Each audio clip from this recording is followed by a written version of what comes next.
بسم اللہ الرحمن الرحیم۔ آج ہم آپ کو ایک صحابی رسول حضرت سعد بن معاذ رضی اللہ تعالی عنہ کا ذکر سنائیں گے کہ جن کا نام بھی خوبصورت ہے اور جن کی سیرت بھی خوبصورت ہے۔ سعد کا معنی ہوتا ہے سعادتوں والا، برکتوں والا۔ جس طرح آپ کا نام خوبصورت ہے اسی طرح آپ کی سیرت بھی خوبصورت ہے۔ کریم آقا علیہ الصلوۃ والسلام نے ابھی مکے سے مدینہ ہجرت نہیں کی تھی کہ سعد بن معاذ رضی اللہ تعالیٰ عنہ وہاں پہ ڈیرے لگائے ہوئے تھے، اور کریم آقا علیہ الصلوۃ والسلام کے منتظر تھے کہ کب کریم آقا علیہ الصلوۃ والسلام مکے سے مدینہ ہجرت کر کے آئیں گے۔ تو اس دوران حضور علیہ الصلوۃ والسلام نے مصعب بن عمیر کو مدینہ بھیجا تبلیغ کے لیے۔ مصعب بن عمیر گئے، وہاں پہ جا کر لوگوں کو قرآن کی تعلیم دی، اللہ کے رسول کا فرمان سنایا۔ لوگ مصعب بن عمیر کے ساتھ جڑتے گئے اور جوک در جوک اسلام میں داخل ہونے لگے۔ سعد بن معاذ وہی تھے جو کہ مصعب بن عمیر کو روکنے کے لیے جاتے ہیں کہ تم کس دین کی تبلیغ کر رہے ہو۔ آگے سے مصعب بن عمیر نے قرآن کی آیات کی تلاوت کی تو وہ دل میں بس گئی، اور سعد بن معاذ جان گئے کہ یہ ایسا کلام نہیں ہے کہ جس کو جھوٹا کہا جا سکے، بلکہ یہ وہی کلام ہے جو اللہ کے آخری نبی پہ نازل ہونا تھا۔ تو آپ نے کلمہ پڑھا اور مسلمان ہو گئے، اور پھر جب اپنے قبیلے کی طرف جاتے ہیں تو آپ نے کہا کہ میری حیثیت تم میں کیا ہے؟ تو قبیلے والوں نے کہا آپ ہمارے سردار ہیں، آپ برکت والے ہیں، آپ کامیاب شخص ہیں۔ تو آپ نے کہا واللہ، اللہ کی قسم، تب تک میں تم سے کسی سے بات نہیں کروں گا، چاہے وہ مرد ہے عورت ہے، جب تک وہ اللہ اور اس کے رسول پہ ایمان نہیں لے آتا۔ سبحان اللہ، قربان جاؤں، کتنا پیارا لہجہ تھا اور کتنا پیارا عمل تھا حضرت سعد بن معاذ کا کہ جب ایمان لے آئے ہیں تو پھر قبیلے والوں کو بھی آپ نے تبلیغ کی، اور آپ کا سارا خاندان دین اسلام میں داخل ہو گیا۔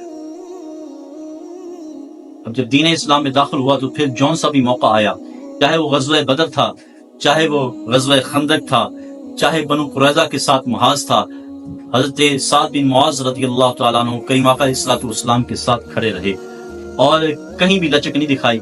بنو قریظہ میں آپ کے رشتہ دار بھی رہتے تھے، انہوں نے کہا کہ ہم سعد بن معاذ کا فیصلہ مان لیں گے۔ سعد بن معاذ نے فیصلہ کیا دیا؟ فرمایا ان کے لڑنے والوں کو قتل کیا جائے، بچوں عورتوں کو قیدی بنا لیا جائے۔ کریم آقا علیہ الصلوۃ والسلام نے ارشاد فرمایا جو سعد بن معاذ نے فیصلہ کیا ہے اللہ کا بھی یہی فیصلہ ہے۔ اور وہی سعد بن معاذ جب ان کے آخری لمحات آئے اور جو زخم تھا وہ بڑھنا شروع ہوا اور زخم سے خون بہنا شروع ہوا، تو کریم آقا علیہ الصلوۃ والسلام بیٹھے ہوئے تھے، جبریل امین آئے تو جبریل امین عرض کرنے لگے یا رسول اللہ کوئی فوت ہوا ہے؟ حضور علیہ الصلوۃ والسلام نے ارشاد فرمایا کیا ہوا؟ کہا یا رسول اللہ کوئی فوت ہوا ہے آپ کے صحابہ میں سے؟ کریم آقا علیہ الصلوۃ والسلام نے فرمایا کیا ہوا؟ کہا آج عرش جھوم اٹھا ہے، عرش خوشیاں منا رہا ہے۔ جیسے ہمارے ہاں کوئی بڑا مہمان آتا ہے تو اس کے لیے ہار تیار کیے جاتے ہیں گلے میں ڈالنے کے لیے، ڈھول بجائے جاتے ہیں، خوشیاں منائی جاتی ہیں کہ اتنا بڑا مہمان آیا ہے۔ تو کہا یا رسول اللہ آپ کا صحابی جو ہے فوت ہوا ہے اور عرش اس کے آنے کی خوشیاں منا رہا ہے، عرش جھوم رہا ہے آج۔ میرے محبوب علیہ الصلوۃ والسلام اٹھے اور گزرتے ہوئے کمرے تک پہنچے۔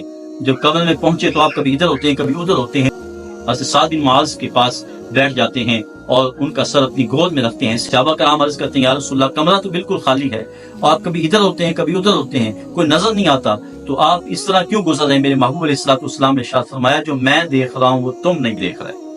میں دیکھ رہا ہوں کہ فرشتوں سے کمرہ بھرا ہوا ہے، اور جب میں داخل ہوا ہوں تو ایک فرشتے نے اپنے پر کو ہٹایا ہے اور میرے بیٹھنے کی جگہ بنائی ہے۔ اتنے فرشتے سعد بن معاذ رضی اللہ تعالیٰ کی وفات کے وقت حاضر ہوئے تھے،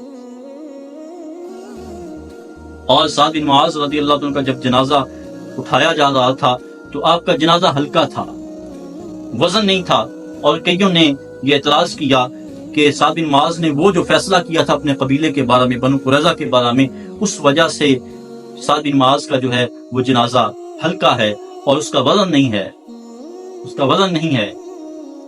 میرے کریم آقا علیہ الصلوۃ والسلام نے ارشاد فرمایا آج آسمان سے 70,000 فرشتہ وہ نازل ہوا ہے سعد بن معاذ کے جنازے پر جو آج تک زمین پہ نازل ہی نہیں ہوا۔ سعد بن معاذ کے جنازے میں شریک ہے، اور سعد بن معاذ رضی اللہ تعالیٰ عنہ کی چارپائی کو کندھا دیے ہوئے ہیں، آپ کے جنازے کو کندھا دیے ہوئے ہیں۔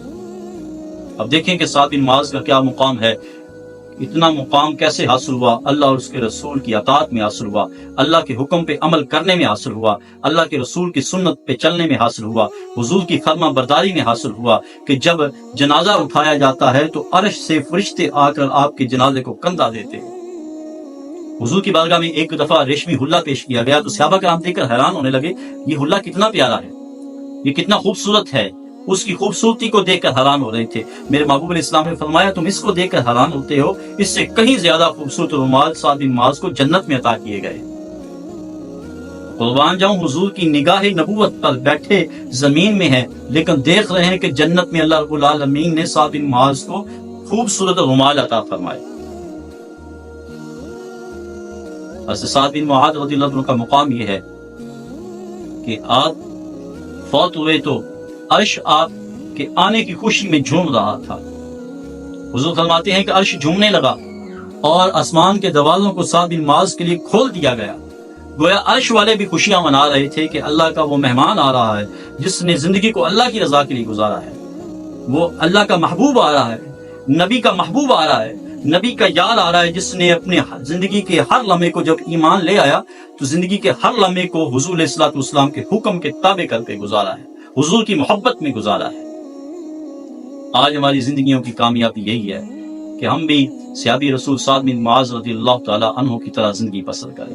جب دنیا سے جائیں تو لوگ یہ نہ کہیں کہ دفع ہو گیا، چلا گیا، جان چھوٹی، بلکہ اس طرح زندگی گزاریں کہ جب ہم دنیا سے جائیں تو پھر عرش سے فرشتے اتریں جیسے سعد بن معاذ کے جنازے پر اترے۔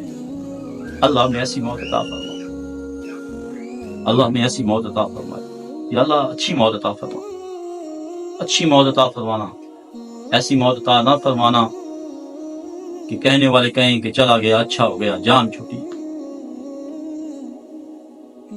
ایسی موت عطا فرمانا جس پہ عرش والے بھی فخر کریں، جیسے کہ سعد بن معاذ رضی اللہ عنہ کے جنازے پہ اور آپ کی موت پہ فخر کیا جا رہا تھا۔ ایک شخص نے سعد بن معاذ کی قبر سے مٹی اٹھا لی، جب اٹھا کر لایا تو وہ مشک بن گئی، تو میرے محبوب علیہ الصلوۃ والسلام کو بتایا گیا تو حضور مسکرائے اور حضور کی زبان اقدس سے نکلا سبحان اللہ سبحان اللہ، اور یہ سبحان اللہ کہنے کا مقام تھا کہ جن کی قبر کی مٹی بھی خوشبو بن جائے۔